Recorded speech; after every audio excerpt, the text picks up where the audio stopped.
Para quem mora em uma grande cidade, todo o tempo do mundo parece insuficiente. A gente acorda pensando no final do dia, dorme pensando no dia seguinte e às vezes não dorme porque falta tempo. Mas a questão é a seguinte: quando a gente tem que adequar nossa vida acadêmica à profissional, e por sua vez exige de você o seu melhor nos treinos e competições. Exatamente isso que a Naira, o Rafael e a Juliana vão contar pra gente, a vida de um aluno atleta da PUC São Paulo. Eu comecei com 7 anos de idade, foi uma influência do meu irmão, né? Assim, eu nunca quis fazer karatê desde pequeno, tinha uma tendência a fazer capoeira por motivo de vídeos que você assistia na televisão, movimentações, piruetas, né? E aí eu não queria fazer karatê, mas aí meu irmão acabou me influenciando, que ele já tinha entrado no karatê. E foi aquela coisa dos pais empurrarem, o filho mais velho já está fazendo, né? O filho mais novo vai fazer também. Quando eu era mais nova, eu fazia balé e ia direto para esgrima depois. Então, eu ainda estava meio na dúvida, era uma coisa muito oposta à outra, mas a esgrima me deixou mais instigada porque é um esporte que trabalha, além do corpo, trabalha muito a mente.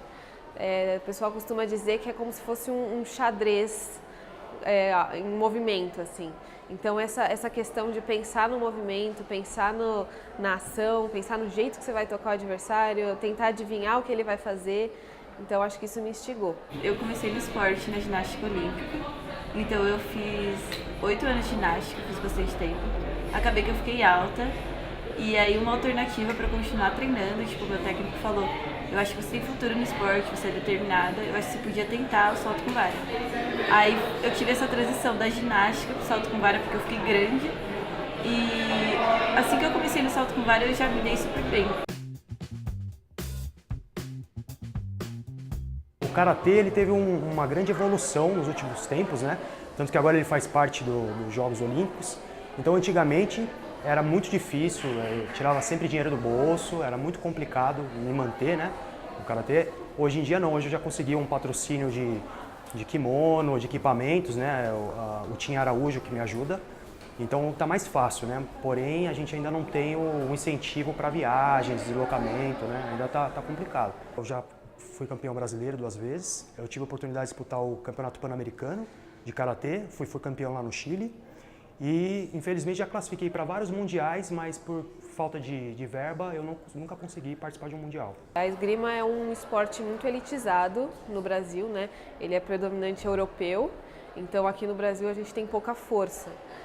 Minha família nunca teve condições de pagar um esporte assim, então eu tive essa sorte de ser convidada pelo Clube Pinheiros quando eu era mais nova e aí hoje eu me profissionalizei, então é o meu clube que suporta essa questão de material, de viagens. A maior dificuldade é a gente arrumar patrocínio pessoal, sabe? Então a gente meio que só depende da equipe e não consegue sair disso, fica pouco, assim. Fica difícil se manter só com o salário da equipe, que a equipe também não tem muito apoio. Então acaba que a gente arca com vários outros custos, que não é o do dia a dia. Mas, tipo, se a gente quiser fazer uma viagem para ganhar experiência, acaba que a gente tem que bancar por enquanto. Não tento entrar num kotô, num dojo, achando que o cara é melhor que eu, ele tem uma melhor condição financeira, ele tem mais tempo para treinar. Então eu vou com isso na cabeça para tentar, sei lá, de alguma forma vencê-lo com as minhas qualidades, né? Mas sim, é complicado. Existem atletas que vivem do karatê, tem um patrocínio para viagens, para todo o equipamento, tem condições financeiras para bancar nutricionista, fisioterapeuta, médico, um condicionador físico, né? Então assim, acaba ficando muito difícil competir com esse tipo de atleta, né? Bem qualificado. No Brasil eu estou num nível ok, assim, né, que eu já consigo umas medalhas nacionais, mas assim, a nível internacional, justamente por conta dessa questão de que a esgrima aqui não tem tanta cultura, a gente não tem que ir treinar fora para conseguir ficar no mesmo nível que os atletas europeus. Então, acho que quando os brasileiros chegam numa competição internacional, sente um pouco essa diferença em relação à técnica, em relação a experiência de jogar competições mesmo. Eu estou bem confiante sobre as minhas possibilidades. Acredito que eu estou crescendo, óbvio que Não me sinto pronta para ser uma campeã mundial, mas eu acho que eu tô no caminho, até porque eu sou nova. Tô ali pronta para estar entre as melhores meninas do mundo, para estar competindo junto. Mas eu acho que é essa capacidade de estar competindo com elas que vai desenvolver para eu ser a melhor entre elas. Olha, vou ser sincero, eu já desisti. Não assim, desistir realmente, mas porque a vida de atleta não é fácil, né? Tem muito mais derrota do que vitória. Então, depois de uma derrota, você treina pra caramba, aí chega uma competição e não acontece do jeito que você quer. Aí dá vontade de largar tudo, mas depois passa. Acho que a grande maioria dos atletas passam por isso, né? Em 2016, eu tive uma lesão nas costas que não melhorava. Ela virou uma lesão crônica, eu tentava de tudo, fazia fisioterapia, ela não melhorava.